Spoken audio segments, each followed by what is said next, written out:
Welcome back to the early line. It's hour number 2 on a Wednesday morning. I'm Kevin Walsh, joined by Donnie Rightside here on Sports Grid. And Hard Knocks yesterday debuted. Everybody gets excited for Hard Knocks. We'll see if the energy maintains as the season goes on. Some people feel like this marks the true beginning of the football season. It's all about the Detroit Lions, mainly because I think Jared Goff, for some reason, is the star of this thing all the time. I feel like Jared Goff has been on this. I think it's the third time we've had Jared Goff on Hard Knocks, which is way too many times to have Jared Goff on Hard Knocks, but it is what it is. Before we get into some odds with the Detroit Lions, any one big takeaway from you from the debut episode here? It was very entertaining, and one of those, shows that you thought was jumping the shark a couple years ago. It's boring. You actually brought in a nice mix, because initially when you hear it's the Detroit Lions on Hard Knocks, I'll pass. It's not a good one. And you're right. Jared Goff has seemed like he's been on it every single year, but maybe the NFL this year goes, you know what? We're going to put Detroit on this, but just don't have Jared Goff talk it on. It makes it a much more, nice segment, to say the least. But I got to tell you, the coaching staffs are always the superstars here. And there's two ways you can go about it. The one coaching staff that doesn't want to show you anything and is ultra boring and milquetoast. And then there's the other staff going, you know what? We're going to let F-bombs fly here. We're going to just get nuts. We're going to go head-to-head as if we're going to square up as coaches, and I want to play football as well. I really enjoyed that. That's going to be me waiting for next week's episode to come up, because why? I was entertained all the way through, and it's been a long time since I was able to say that. It certainly was an entertaining episode. We'll see what the season can kind of bring about. We know occasionally there can be juice put behind some teams that are on Hard Knocks. We'll get to those odds in a minute. I will say one thing that I don't know why, but I really got a big kick out of was the defensive coaches room and Shep, the linebackers coach, going, "Now, fellas, what do we think here? I mean, do we get a lock here in Aiden Hutchinson? Did we make the right pick?" I just looking for that confirmation off of 6 practices there. Just hey, did we mess this up at 2 overall? And also, what if they would have I don't know, practice wasn't great. Would they have showed that all of a sudden on the broadcast, Donnie? I'm pretty sure that would have made the cutting room floor. Yeah, did they cut to it? Cut to a GM asking if anybody around the league would like Aiden Hutchinson right off the bat, and hey, we're looking to move the guy on, pick up an extra first-round pick. But it looks like, of course, you drafted him second. That was a slam dunk pick for them. But yeah, what did we expect? That hey, man, Aiden Hutchinson's going to be a pretty good player, and you get that one guy with the meme was I don't know about this pick that we just had here, and I told you guys that. I would have liked to actually seen that, because that would have been a little bit more of a commotion where somebody was playing it off I told you not to pick this guy. Yeah, just say, right. One guy in the room was banging the table for Kayvon Thibodeau. And he said, I don't know, her Giants practice was wild today, fellas.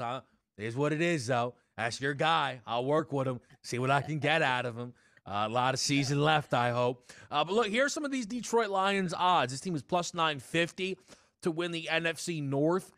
Viewed as look, that's a super long shot. The one thing I will say on the North is the Packers feel a little more vulnerable than usual, and the Vikings are just not a team that people typically are super intrigued by. So maybe some people interested in that plus 950. If so, you got to be interested then in a plus 410 number to make the playoffs. And you've got a win total right now checking in at 6.5 as our radio audience is here on a Wednesday morning. Kevin Walsh, Donnie Rightside, talking some Detroit Lions on Sirius XM Channel 159. Of these Detroit numbers, which comes off the page first?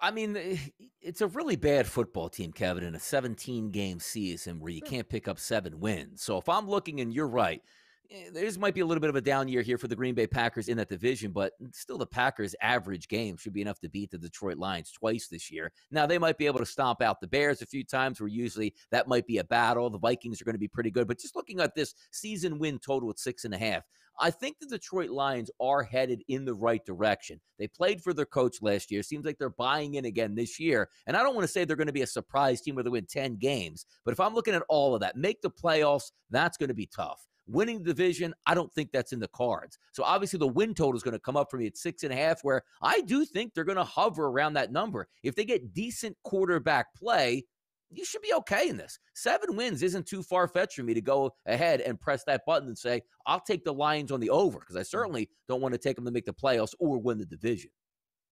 Yeah, and I'm not even necessarily saying that, we have to take one of these numbers and run to the window with it on the Detroit Lions, right? But I think the, plus 410 to make the playoffs it's just interesting to kind of see how far back they are. That is a big-time number, in my opinion, there. They have longer odds to make the playoffs than the Tampa Bay Bucks do to win the NFC. Just to put that into perspective of the mountain that has to be climbed there. With that, though, Dan Campbell was the star of this first episode. He feels like the star of this football team, to be honest with you.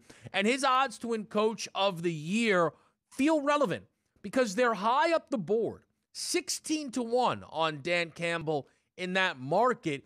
The thing, though, for me on Campbell, while I think he's going to be liked, and I think this team can improve, Donnie, if they go over that win total and finish 7-10, I don't think a 7-10 coach is going to be in the mix for Coach of the Year. Yeah, he's got to make the playoffs, right? Because if nobody's expecting a lot from the Lions, if they win the division, he's probably going to be a shoo-in. But if they do make the playoffs, that's going to give him a bump. Yeah, 7 wins doesn't necessarily get it done. You're right.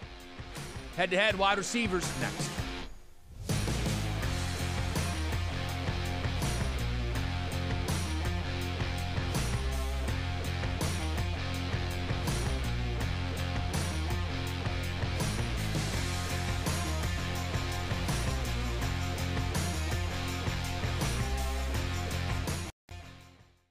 With Life Alert, one touch of a button can get you help fast.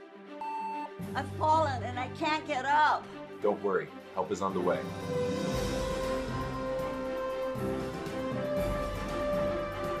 With any of Life Alert's 3 emergency systems, help can be summoned immediately, and batteries never need charging. I was having a stroke, and I was scared to death.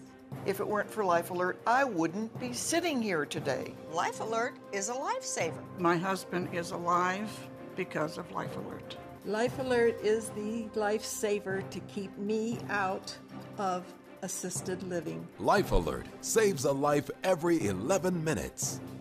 For a free Life Alert brochure, call 1-800-609-5506. That's 1-800-609-5506. Call now. 1-800-609-5506.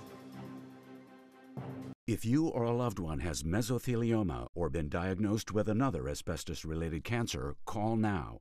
An estimated $30 billion in court-ordered trusts have been set aside to pay out claims to asbestos victims. You may be able to receive compensation without ever going to court or filing a lawsuit. Thousands of hardworking men and women have been diagnosed with mesothelioma because manufacturers put profits ahead of safety. Manufacturers knew the risks of asbestos exposure for years, but knowingly manufactured and sold deadly asbestos-containing materials, putting millions of American workers at risk.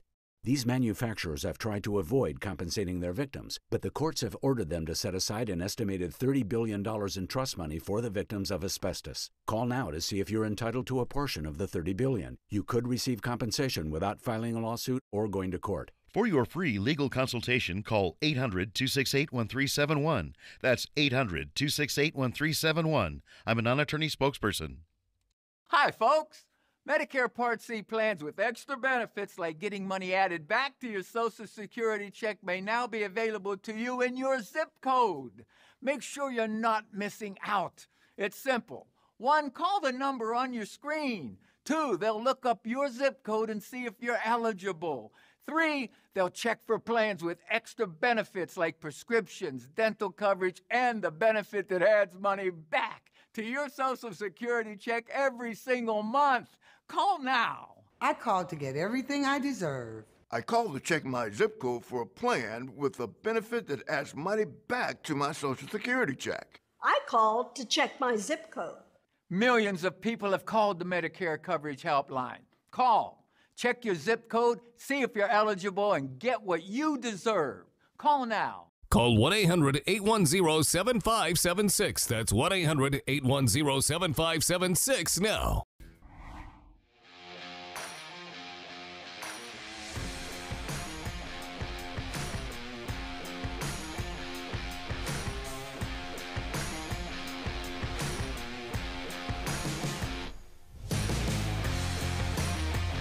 head-to-head at the wide receiver position. First time we did this, a pair of teammates. Jamar Chase versus T. Higgins. Trying to find the value on the board. It doesn't mean that one is better than the other, but it means that we might have a little bit of juice here. We might just have that happening in Miami. Tyreek Hill versus Jalen Waddle.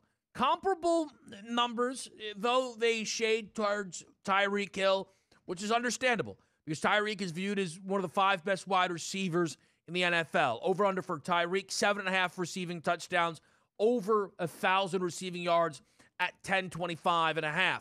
For Jalen Waddle coming into his sophomore season, over-unders 5.5 for receiving touchdowns, 9.25.5 for receiving yards. Let's start with Tyreek Hill here. Brand new team. Those Tyreek numbers, DRS, looked a lot different last year when we talk about season-long projections there. You take a look at his tenure in Kansas City, over 1,000 yards 4 of his last 5 seasons, and the year in 2019 he went under is because he only played 12 games. Almost 1,300 yards in consecutive years in Kansas City, and the touchdown marker, by the way, the last 2 years, 15 in 2020, 9 in 2021. A much different view on Tyreek Hill, at least from the odds perspective here in Miami. Where are you landing on Cheetah coming into this season?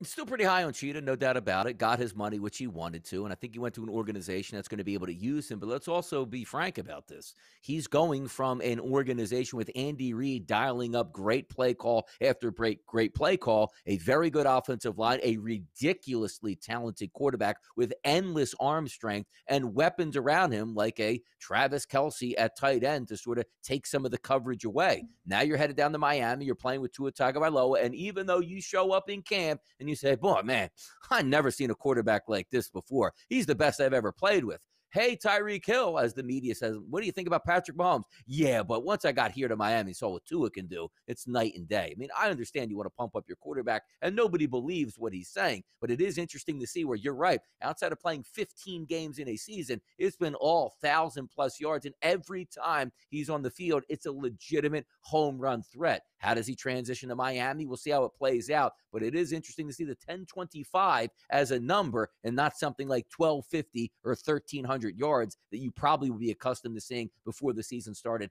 if he was with the Chiefs. The thing for me on Tyreek is I am sure there is just a little inclination for people to go, hey, man, he's with Jalen Waddle. It's an elite wide receiver, might cut into the workload. Let's not get lost in the sauce now, okay?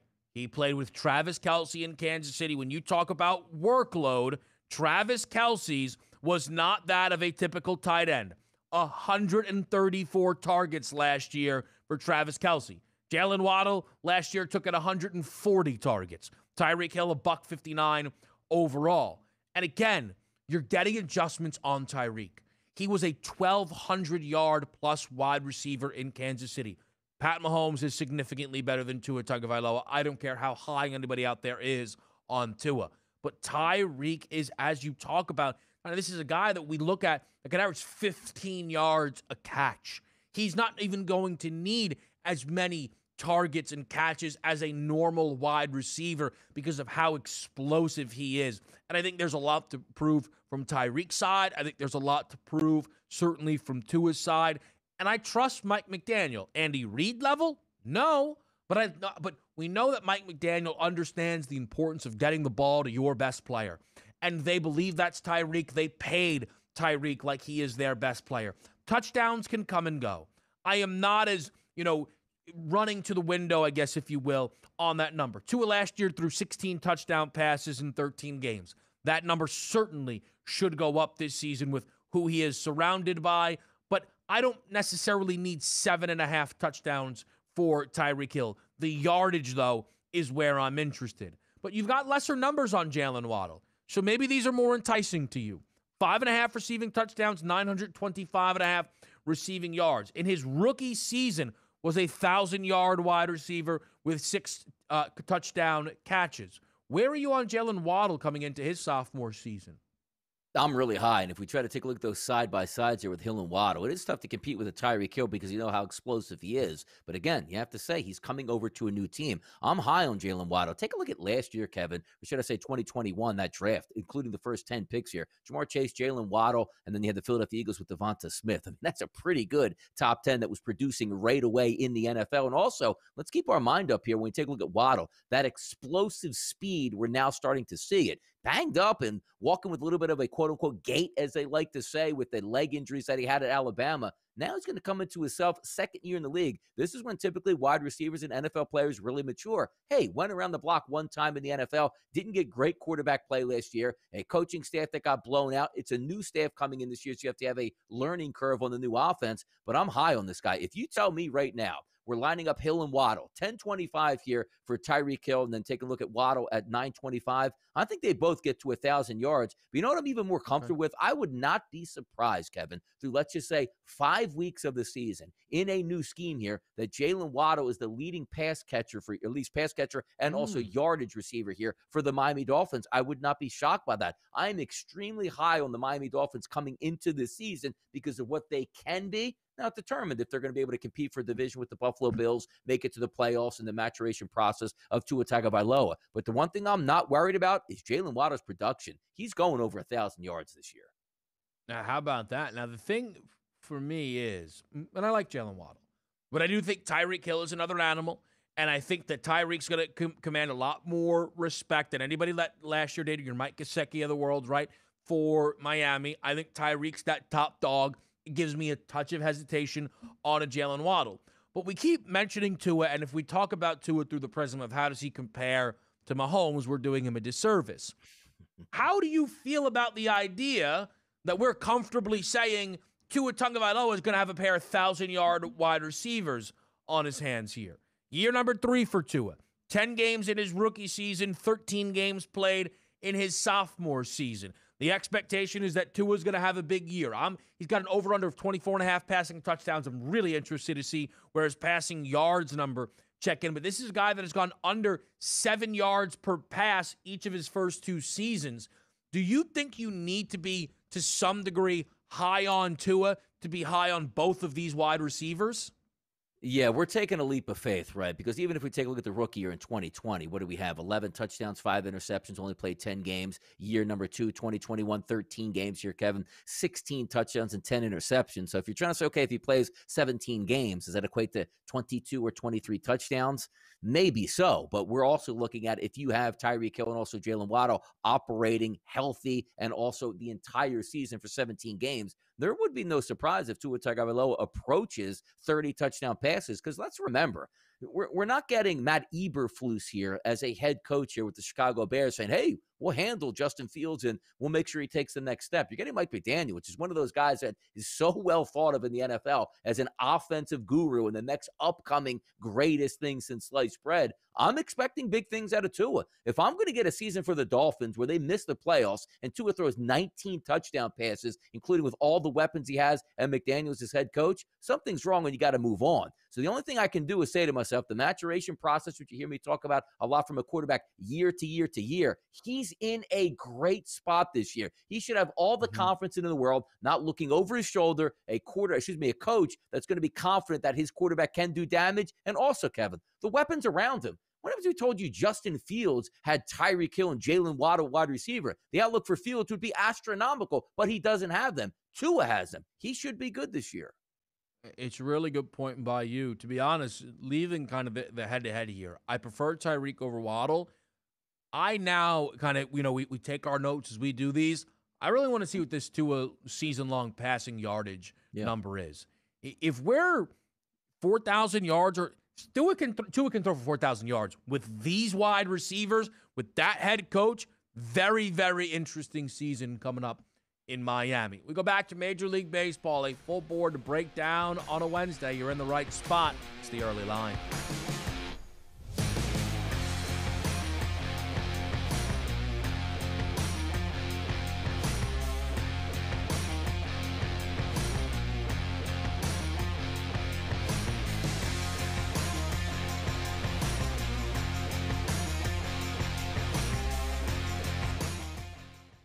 Are you over 50? Would you like to get up to 33% more income in retirement? Then call now for this free book, Annuity Do's and Don'ts for Baby Boomers, from a leading financial firm on maximizing your income in retirement.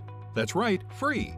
This free book reveals little-known secrets about annuity strategies in simple-to-understand terms that will help you make the right choices before buying an annuity. And it's free. Call right now for your free book, and as a bonus, we'll also throw in a free annuity rate report.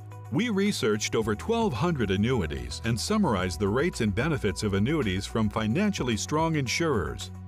Again, that's Annuity Do's and Don'ts for Baby Boomers and a free annuity rate report, both absolutely free, for calling Annuity General today.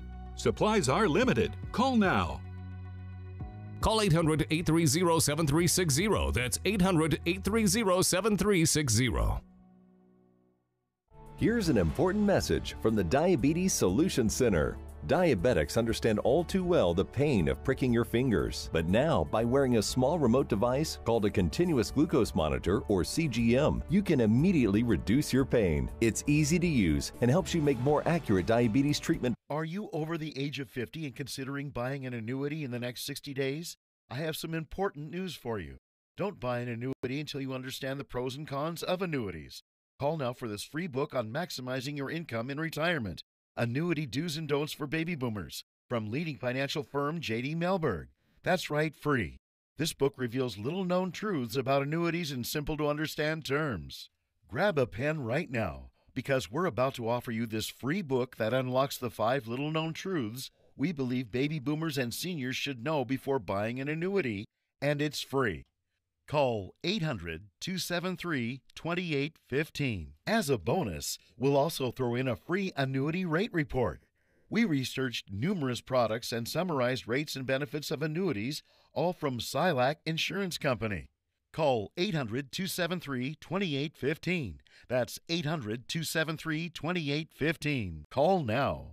Attention! Do you owe more than $10,000 to the IRS? If so, you may qualify for the IRS Fresh Start program, so you won't have to make any payments to the IRS. That's right. If you qualify for the IRS's Fresh Start program, you won't make any IRS payments once you are accepted. Once you are in the IRS Fresh Start program, they must stop all harassing and threatening collection activities. Call Tax Relief today now at 800-382-1870 to see if you qualify. Again, 800-382-1870.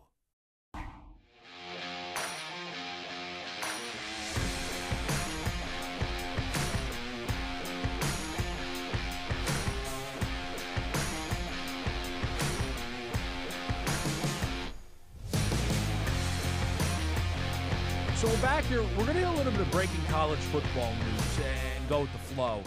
Bruce Feldman tweeting out that Wake Forest star quarterback Sam Hartman will be sidelined indefinitely due to a, quote, non-football related medical condition the school has announced. Hartman was fantastic last year. DRS knew it well. Bet a Wake Forest team total over, cashed in a major way. That team was involved, if memory serves, in the ACC championship game against Pittsburgh. An awesome season.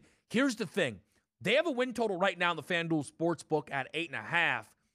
Donnie, if make a comparison point, if all of a sudden Russell Wilson went out, every Denver Bronco number on the board gets locked up. College football is a little different. There it goes. Just got locked on that Wake Forest team total. And 8.5, though, was up for about 10 minutes, which is probably 10 minutes longer than it needed to be. You're doing kind of a quick catch-up, if you will, on Wake Forest there. This was a team that, again, an 8.5 win total, had some big expectations once again. Yeah, near and dear to my heart, cashing tickets here. This is another team that I was probably going to look forward to having a successful season in the ACC. A lot of projections here, Kevin, have them at 9-3, but also let's take a look, and rightfully so. You're not going to be able to bet that number at 8.5, and quite frankly, that's going to come probably substantially lower. A lot of returning guys on offense, but if we take a look at some of the preseason prognostications, Sam Hartman was the preseason favorite to be the quarterback of the year in the ACC. Wow. So that just lets you know the devastating outcome. If you take a look at last year, 4,200 yards, Kevin, as well as 39 touchdowns to go along with 14 interceptions. And you say, well, what would be the big news and who else is playing? Looks like second in line is a sophomore quarterback, Kevin, that threw a total of 5 passes last year. Tough scene for the Wake Forest team and Deacons, who definitely were going to a bowl and Who knows if they could win that, push that 10-win plateau, but this is certainly going to set them back. A veteran guy that looks like he was going to really take off this year. Now, it's tough to say the nature of this. It's indefinite. We don't know. I will say, the beginning for Wake Forest is VMI, at Vandy, and home versus Liberty. I think there's a good chance, right? Donnie, they're still favored in all of those football games, despite Sam Hartman's absence. Now, a little bit more vulnerable, certainly, right? The game after that, they're home against Clemson. Hartman or not, you're an underdog in that game. Now, you might be able to win it, depending on what a DJU looks like this year, the way Clemson overall looks like. You're home in that game. The point is, if it's only a month, they might be 3-1, and that's what the projections with Sam Hartman are regardless. We'll have to see. I'm not sure if we get a look at a Wake Forest team total again, though, to be honest with you, just because I don't know if they can figure out how to book the preseason ACC quarterback's team while he is indefinite. They can figure out, Donnie, if they said it's a month, 2 months, the season. I don't know how you handle an indefinite absence. And by the way, this is not just the win total. This will have a big impact on all of the ACC relevant markets. And you try to read between the lines, right, when information comes back. We know college football doesn't tell you anything. They're not even required to tell you injuries during the week. So if we take a look at camp just starting there, and he's out indefinitely with a non-football condition, which means it's medical here. So what does that leave you to believe? That he can't be around the team, he can't practice right now. So let's just say even if he is, I don't know, Kevin, cleared in September to get back on the field, which means he has 60 days left in his season, but where is he at, physically at that point? This is a tough one because if Wake Forest has a quarterback like Hartman, hey, you know what? Found something come up in his medicals. We're not all that worried. We're going to get to the bottom of this, but we don't think it's, all that troublesome for the season. This one came out like indefinite. That's usually bad. That doesn't sound like in 3 days they'll get some blood work back and he's back on the football field. So hopefully we get some good news here on Sam Hartman and he can return to the field. But just the way that was written right there, and we know college football doesn't like to share any information. Usually you show up to game one like, hey, where's Sam Hartman? Oh, by the way, he's out indefinitely for the year at this point right now. That's usually what we get. So not a great sign here for Hartman's 2022 season. Definitely not. We wish him the best. We'll see how that story does develop there, but definitely some major breaking news out indefinitely. Wake Forest star quarterback Sam Hartman. Win total was an 8.5, locked on the FanDuel Sportsbook. We'll see if it does open back up. Over to Major League Baseball today. The board starts early year with Mets-Reds. Taijuan Walker has the ball. Feels like this is sometimes a copy and paste situation with these numbers. Minus 320 against the Cincinnati Reds. Totals an 8.5. Was a 9. It's got juice on the 8.5 right now. With the expectation looks like being some runs, and I'm obviously going to be able to assume that means the Mets are supposed to have another big day at the dish.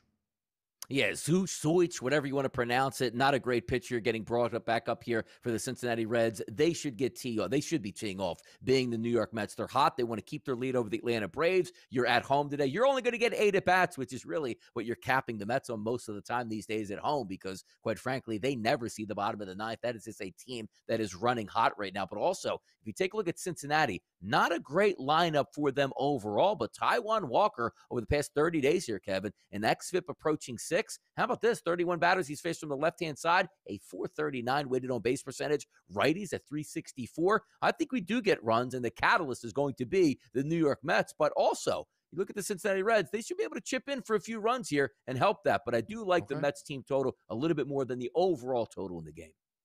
Not bad, not bad. Something then we have to keep our eye on there with the Mets. Taijuan Walker right now, that strikeout prompt 5.5. Could it be a bounce too high? Maybe, but you're paying a lot of juice on your under right now at a minus 144.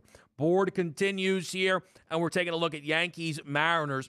Much earlier start, which, by the way, does that factor in at all? 13 innings. Now you flip it around here for what is going to be out there, a 1 o'clock start. It might just, and you've got a low total. Was a 7.5. It's down to a 7. It's Robbie Ray versus Nestor Cortez. Yanks a minus 138 favorite right now. Where's the value? Yeah, I told you yesterday I was feeling under in that game. Never would I believe that it would be 0-0 after 9 innings. That's a perfect cap if you have the under, quite frankly, even though you still got to say, well, now hold on. It's actually a chance I can lose this in extra innings. Didn't work out that way, 1-0 in 13. But it is kind of interesting. They had that long game last night. You returned back 1 o'clock, basically, out there Pacific Coast time. Cortez should be okay. His xFIP is a little bit high, Kevin, over the past 30 days, but his splits between lefties and righties with their weighted on base average, he's been really good. 285 to lefties, 205 to righties. And if we see the lineup coming up here, whereas usually where Seattle can give most teams problems, they got a lot of lefties that they can use. Well, now they have a lefty on the mound in Cortez that sort of works against you. Over the last 30 days, Kevin, the first 7 batters anticipated to be in the lineup today, ISO power numbers, catch these: 042, 120, 0, 091, 083, 048, and 0. Cortez should be able to hold down that Mariners offense. And at the same time, if we flip it over we flip it over here, and the Yankees bats have had to go up against Ray. Ray's been pretty good, but he actually, Kevin, has had really high splits here between lefties and righties with weighted on base percentages. We know he's a strikeout guy, but at the same time, he can be vulnerable. I think the Yankees are the right move today. I do. All right. How about that? Here's another thing that could be the right move. Aaron Judge, plus 255 for a home run. 7 career at-bats against Robbie Ray. 3 hits. All 3 of those home runs. So something to keep your eye on there for Aaron Judge, who's been still hot at the plate. Padres and Giants line it up once again. Manaea against Eunice. Manaea lit up, absolutely lit up the last time we saw him by the Los Angeles Dodgers. Not as threatening a lineup, certainly here from San Fran. But I know those numbers are not going to look all too great for Manaea. But we did help the people out with a nice strikeout prop. Maybe the 8.5 total here has your eye?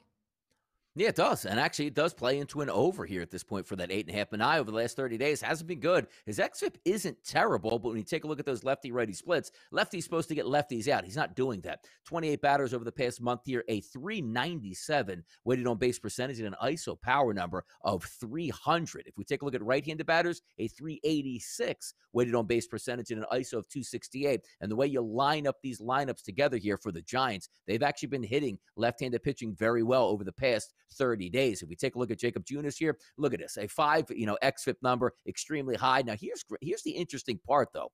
Junis to left-handed batters is a 431 weighted on base percentage through 38 batters. Like, you'd want to be a lefty in the lineup. But as we know, most of the teams where you say, all right, can you exploit that? Maybe 4 to 5 batters at a max, and that's probably what you're going to get here from the Padres, more likely 4 batters. But right-handed batters, Kevin, Junis has been great, a 213 weighted on base percentage, an ISO of 083. Could this be a Giants day where you say to yourself, you know what? I think it makes sense here to ride with them, even though they've basically been in a complete tailspin. Right now, a plus 142 number on the San Francisco Giants. Speaking of a plus number, Jacob Junis right now, it's 3.5 at plus 108 for strikeouts. It's almost there. He has been able to get his last 2 starts. Something I'm considering early. The plus price, though, is a key, plus 108 on your over. Phillies Marlins back at it here today. Noah Syndergaard makes his 2nd start in a Phil's uniform. He does it up against the big-time NL Cy Young favorite in Sandy Alcantara. Total's low. It's a 7 right now. Man, with the way the weather has been in Philly, I'll be honest with you, that's tempting. It just feels like it's... Now, I know yesterday was lower-scoring baseball, but it just feels like all these Phillies games have a chance to pop off, but tough up against these pitchers. It is tough. And how about this? Maybe the best pitcher in the National League is getting a plus 110 price going up against Noah Syndergaard. Now, this isn't Noah Syndergaard of like 2018 or so with the New York Mets. It's a guy that's struggling here and doesn't have great numbers. But the fact of the matter is the Marlins offense stinks. So if, you have a offense that can go out and get you 1 or 2 runs a game, Alcantara's got to be perfect seemingly all the way through, which can he be? Maybe. I do lean on the under here, but the worry is not actually from Alcantara's side, who's actually the dog. It's from the Philly side here and what Syndergaard is actually going to do on the mound today. How about yesterday? 4-1 overall fine on that game. I take the under in the first 5 innings and lose, and it stays way under. I think this game stays under today again in Philadelphia. Can Sandy Alcantara pitch another gem? And maybe somebody out there can talk about him to win NL MVP and not Edwin Diaz.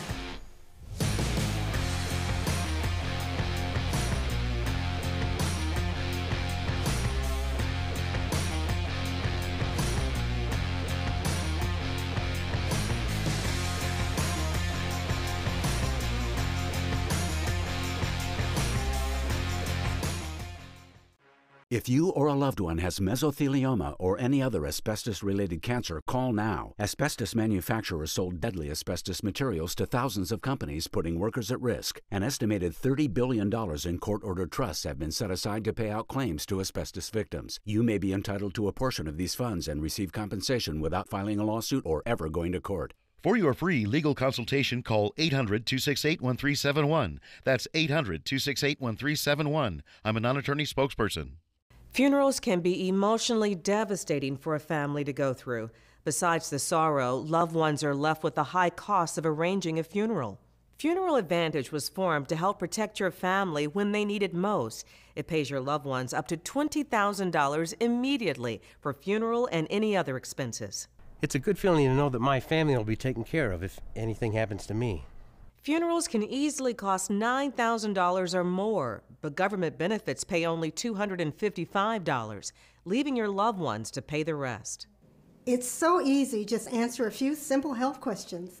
This is so affordable, even for someone like me who's on a fixed income. If you're 40 to 85, get information on how to protect your family. Funeral Advantage is something we all need. There's no risk or obligation. Call now. Get the facts about how easy it is to protect your family. Call 800-565-6178. That's 800-565-6178. This is a paid advertisement for legal services. Attention! From 1953 to 1987, veterans and civilians were potentially exposed to toxic chemicals in the drinking water at Camp Lejeune. Exposure to these chemicals increases the risk for cancer and other health problems. If you or a loved one were diagnosed with a serious illness after being exposed to contaminated water at Camp Lejeune, you may be entitled to compensation. Call Sokolov Law now at 1-800-327-4629. That's 1-800-327-4629. With Life Alert, one touch of a button can get you help fast. I've fallen and I can't get up. Don't worry, help is on the way.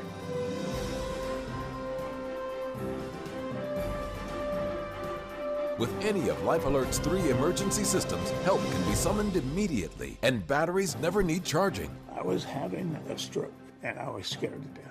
If it weren't for Life Alert, I wouldn't be sitting here today. Life Alert is a lifesaver. My husband is alive because of Life Alert. Life Alert is the lifesaver to keep me out of assisted living. Life Alert saves a life every 11 minutes. For a free Life Alert brochure, call 1-800-609-5506. That's 1-800-609-5506. Call now. 1-800-609-5506.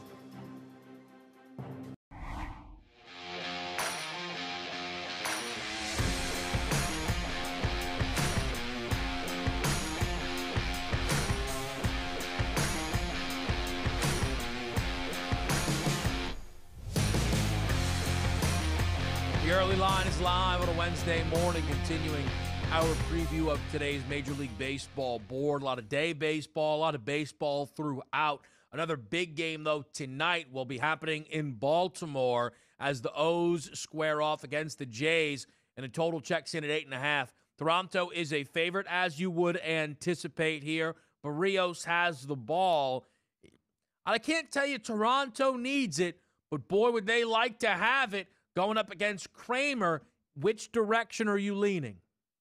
Yeah, maybe another team total here in the books here for the Blue Jays. Now, I did lose the night before, but if you would have bet them yesterday, probably got a push where they ended up with 5 runs. But going up against Kramer here, a 117 xFIP minus over the past 60 days. He actually has a decent ERA at 3.43, but that xFIP number 4.67 and a Sierra of a 4.5 tell a little bit different of a story. But obviously, when you're lining up these games, what makes the most sense? A lot of right-handed power bats in that lineup here for the Toronto Blue Jays. And Barrios has a, propensity to have good starts and also some bad starts. So maybe offense is in the mix. And quite frankly, the Baltimore Orioles would not surprise me if they opened up an early lead over Jose Barrios and the Toronto Blue Jays. But I'm going to stick with the Toronto Blue Jays bats here. They usually find themselves in that 4 to 6 range, and I'll live with that here. I'll go with the Blue Jays team total. Barrios is a guy right now on the season, a 5.19 ERA, but it's home road splits big time here. 3.23 in his 11 starts at home, a 7.50 in 11 starts on the road. perhaps an opportunity for Baltimore to attack. If you like Toronto, maybe the 8.5. Bring everybody in the mix here. Isn't a bad look. Certainly that 8.5 number at -120 juice could be on the move. Astros, Rangers square up once again. Justin Verlander has the ball. We continue to keep our eye on these AL and NL Cy Young markets, all these awards markets here, and Verlander continuing to pick up steam, -310 today against Texas. A 7.5 on the board, and you know that's in large part because the expectation is Verlander is going to pitch a gem. What do you think here for Astros Rangers? Yeah, the haves and the have-nots, right? State of Texas here. The Houston Astros aiming to maybe be the best team overall in the AL. The Texas Rangers really just playing out the string at this point. But Justin Verlander certainly does have some higher hopes in this game. Does he want to win it? Of course, but does he want to be dominant and certainly keep his name in that AL Cy Young Award market, being the favorite here? 3.96 xFIP number over the last 30 days, which you think it would be a little bit lower than that, but his splits are absolutely tremendous. I mean, you're talking about 55 batters, Kevin, from the left-hand side. Again, he's a right-handed pitcher and dominant, but you don't see numbers like this. A weighted on base percentage of 165 and an ISO of 074. You flip it over to the right side and say, boy, this is astronomically better at 258 for hitters, which is well below the 325, which is your average Major League Baseball batter when you're going up against a pitcher. And also ISO power numbers to righties in 073. I mean, you're talking about a guy. Now, yesterday, as we said, 7 runs for the Houston Astros would have easily hit their team total, and 12 runs for the game, easily going over. Otto's been really bad. Right-handed batters over the past 30 days, Kevin, at 392 weighted on base percentage and an ISO of 200. It is hard to take the under. When I take a look at Verlander, and sometimes with these starts where we've seen it across Major League Baseball, DeGrom, Scherzer, whoever it is, you know you can be a little bit lax on offense, pick up a few runs here, and Verlander should be good enough. And that's the feel I have for this game. Screams like a 5-1, 5-2 game where the Astros run away with this, and Verlander is really good and continues to keep that steam behind him in the AL Cy Young market. Verlander right now is -155 to an AL Cy Young. The big update in that market is that at the moment, the expectation is he is not really being chased by Shane McClanahan. That number is +650. In between them is Dylan Cease at +300, who, by the way, and I know the White Sox have not been a headline team this season, but if you're not paying attention, has been unbelievable. The last time Dylan Cease gave up multiple earned runs was the 24th of May. I think it's 14 consecutive starts of 1 earned run or less allowed. 3rd best ERA in baseball, 3rd most strikeouts in baseball. Verlander is still the favorite, but if he shows any signs of weakness, it looks like it's Dylan Cease that would be the one looking to take advantage more so than a Shane McClanahan. Cardinals, Rockies back at it in Coors Field here. Freeland against Quintana, a deadline edition for St. Louis, a major total of 11.5. Usually, you bet an 11.5, and you know you're in for a ride. You had, I think, 12 Rockies runs yesterday through 3 innings of baseball. Sweat-free scenario. Another one here today with this 11.5 total? I mean, it could be. You talk about yesterday, Michaelis is who you figure their best frontline pitcher. They're at least up there with the St. Louis Cardinals. Didn't work out all that well. So they have Quintana coming over. He's been wonderful over the past 30 days. xFIP right around 4, manageable. Great splits here, Kevin. And particularly for a guy that doesn't throw that hard, look at his ISO power numbers to lefties. A 0 over the past 30 days. And to righties, an 087, which means not making hard contact off him. He's got a ground ball percentage, Kevin, of 55%, which is great because if the ball's in ground, it can't leave the ballpark. And when you line up the card today with the Rockies over the past 30 days, they've really struggled, Kevin, going up against left-handed starting pitching. But if you flip it over to Freeland, here's where some of the things get a little bit out of whack, and you might have to take a leap of faith. Freeland's a left-handed pitcher. The Cardinals have absolutely mopped up on left-handed pitching over the past 30 days. If we take a look at the middle of that lineup between hitters 3 and 7, which starts with Goldschmidt and ends with DeYoung, take a look at these ISO power numbers. 429, 400, 308, 273, and 500. So across the board, they hit well. But if we're looking at Freeland's splits here, Kevin, over the past 30 days, he's actually struggled against left-handed batters. So if we take a look at the lineup tonight, outside of Newt Barr, Everybody's going to be batting from the right-hand side. And why is that important for Freeland? A .315 weighted on-base percentage of righties and an ISO of .098. So it's one of those where you say, boy, the Cardinals really clean up on left-handed pitching, but Freeland actually does damage against the strength of the Cardinals lineup. The 11.5 is a tough number because you're right. You need 12 runs to cash the ticket in. But this is one of those where you say to yourself, now hold on. Last night, they damaged Michaelis. Why can't they do the same thing to Quintana? You're probably looking at more runs than not in this game. But do I want to back it? Probably not at this point here. Maybe a run line play. The Rockies plus a run and a half is plus 100 if you think they can keep it close. You talk about adjusting to the environments. When Quintana was with Pittsburgh, not all that long ago, on the 15th of July, went to Coors Field, 5 innings, 6 hits, or 7 hits, and 6 earned runs, was lit up a bit by this Rockies lineup, so they're going to look for some similar success here tonight against Quintana. The Los Angeles Dodgers have won 9 games in a row. They are favored to win their 10th game in a row. Sonny Gray has the ball for Minnesota. A guy you've probably never heard of has the ball, at least on the starting slate here for the Los Angeles Dodgers. Does that matter? No, because it's the Los Angeles Dodgers. And, of course, Ryan Peapot or Peepia, I mean, however that last name comes about. I mean, let's take it easy here with this one. I mean, that's an egregious last name. Listen, that is. Who is he? I don't know. Is the ERA sub 3? Of course it is. The Dodgers have to be the side. Yeah, he hasn't pitched in the last 30 days, but I do like Peapot is a pretty good one right here. I believe it is Pepio, to be honest. Yeah, I think it's Pepio I'm going to go with on this. Yeah, we're going to research this over the break to see the official pronunciation here. But taking a look, I used this yesterday. I was on Game Time Decisions with Cam and Gabe, and I said to myself, Kevin, when you take a look at the game, because they say, hey, what about the game last night? And I said, well, who's betting against the Dodgers at this point and making money, and why would you want to do that? It feels like the Kansas City Chiefs in football over the past 3 years, where you say to yourself, you know what, all week long, yeah, I'm going to go against Kansas City, and Sunday comes, you go, what?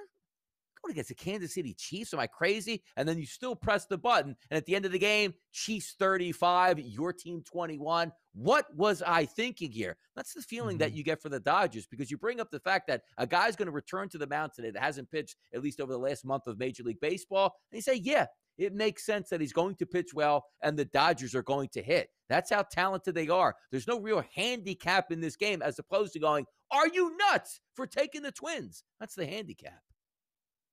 Listen, at the end of the day, if you tell me you're betting the Dodgers, I can't blame you. They just red hot, man. Red hot once again. Let me ask you quickly with enough time here, because you always kind of, just to give people kind of the idea, you're the one who likes to piece together the games that we're going to preview today. I was a little surprised that the Atlanta Braves checking in against Nick Pivetta wasn't one of the games that you were immediately rushing to talk about. Yesterday, these teams played 11 innings. They scored a ton of runs. 9-7 was that final score. Austin Riley was out in a big way, a triple and a home run, was 3 for 6 with 5 RBIs, had himself a really, really big day. Does Atlanta maybe not jump off here against Pivetta in the way that I would be assuming?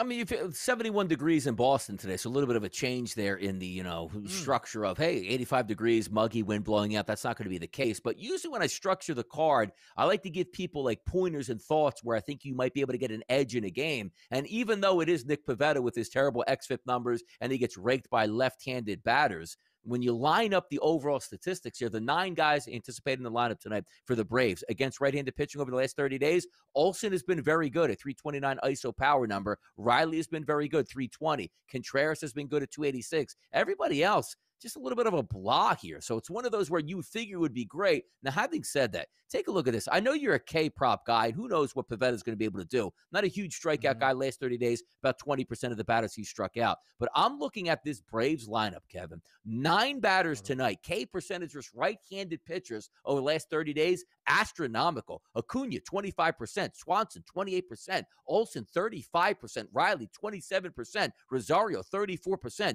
Contreras, 30%. Ozuna, 28%. Harris, 30%. 8 of the 9 guys, astronomical numbers with strikeouts here. Is this one of those games where Pivetta can get lit up, but they just leave him out there for 5 or 6 innings and can pick something up? Because those numbers jump right off the board. And also, Kevin, when you take a look at, okay, do they walk a lot or they don't even walk at all, Kevin? Every one of these batters, again, outside of Adrianza, is just not walking either. So they're either hitting the baseball or striking out, which for a strikeout prop, it's basically what you want. No free passes.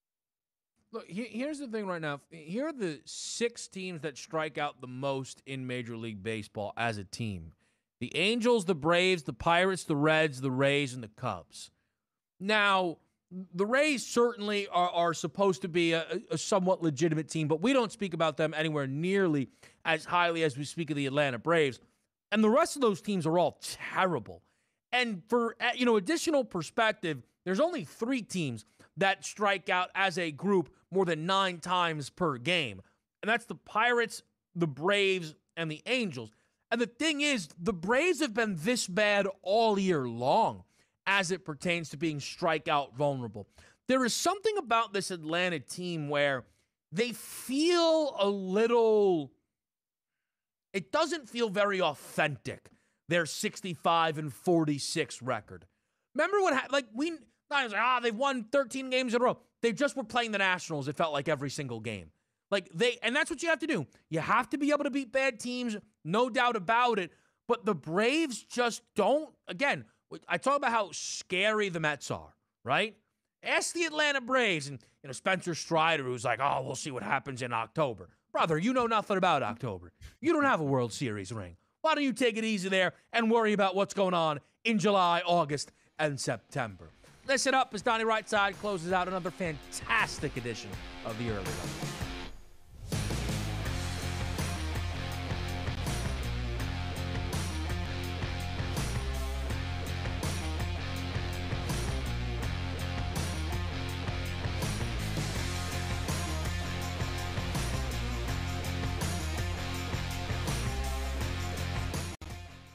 Non-attorney spokesperson. This is a paid advertisement for legal services sponsored by Nightline Legal. Cases assigned on a random basis to participating law firms. Attention parents. If your child was born premature and later diagnosed with necrotizing enterocolitis, also known as NEC, call right now. You may be entitled to financial compensation. Certain types of baby formulas have been linked to an increased risk of newborns developing NEC, a severe and potentially fatal intestinal illness that oftentimes requires surgery. If your child was born premature or at a low birth weight and later diagnosed with necrotizing enterocolitis, the baby formula your child was fed may be to blame, and you may be entitled to significant compensation from the manufacturer. Call right now to find out if you qualify. Don't be a victim. Get the help you deserve. There are time deadlines to file a claim, so don't wait. Call right now.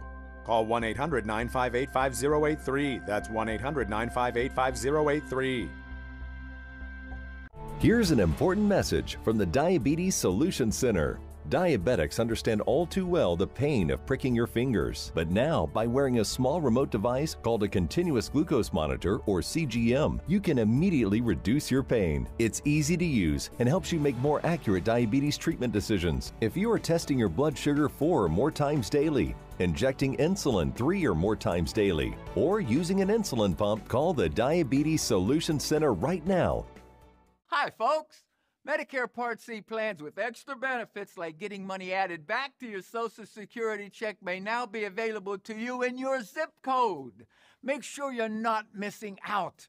It's simple. 1, call the number on your screen. 2, they'll look up your zip code and see if you're eligible.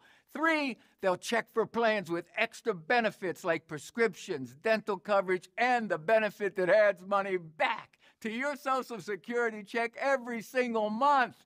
Call now. I called to get everything I deserve. I called to check my zip code for a plan with a benefit that adds money back to my Social Security check. I called to check my zip code. Millions of people have called the Medicare Coverage Helpline. Call, check your zip code, see if you're eligible, and get what you deserve. Call now. Call 1-800-810-7576. That's 1-800-810-7576 now. This is a paid advertisement for legal services. Attention. From 1953 to 1987, veterans and civilians were potentially exposed to toxic chemicals in the drinking water at Camp Lejeune. Exposure to these chemicals increases the risk for cancer and other health problems. If you or a loved one were diagnosed with a serious illness after being exposed to contaminated water at Camp Lejeune, you may be entitled to compensation. Call Sokolov Law now at 1-800-327-4629. That's 1-800-327-4629.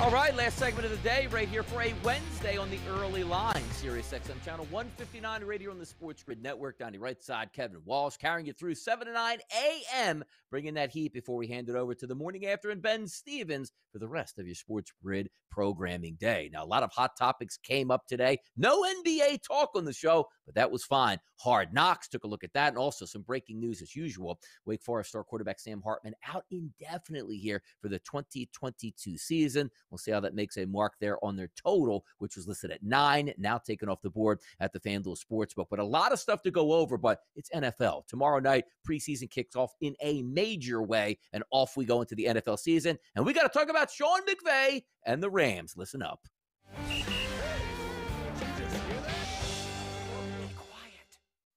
Rams have done a great job in the offseason here, and also, quite frankly, a great job during the 2021 season. Why? Because they won the Super Bowl. They brought in Matthew Stafford. It worked perfectly here. Boy genius Sean McVay. Everything he touches turns into gold. And you saw an organization with an ownership group that says money is no object. If you need it, go get it. Make it happen. Keep your players happy. Matthew Stafford wants a new deal. Give it to him here. Allen Robinson comes in with a nice deal as a free agent wide receiver. There you go. You also take a look at Cooper Kupp getting paid well, and everybody seems to be happy. And there's also Aaron Donald. Like, hey, you make enough already, big guy. What do you think? You want some more money? Here, take it. So now it comes down to the head coach who was thinking about leaving or possibly retiring after the Super Bowl to take a lucrative job in a, marketing area where it would be with Fox or NBC. You're going to be a play-by-play guy, studio guy, but tons of money were on deck. So you know what a good organization does? Hey, Sean, what's it going to take? Love you here for the Rams. What do you say we double or triple your contract here to keep you happy and keep the winning on the field in Los Angeles? And that's what happened as Sean McVay signed a new extension. No details out just yet here for how long that extension is or, quite frankly, how much money is involved. But if it's Kroenke and the Rams, he was paid extremely well. That's what you do. Keep good teams and good coaches together as long as possible to win championships. The Rams are doing it right. Make sure you guys stay tuned right now for the morning after with Ben Stevens right here on the Sports Grid Network, Sirius XM channel 159.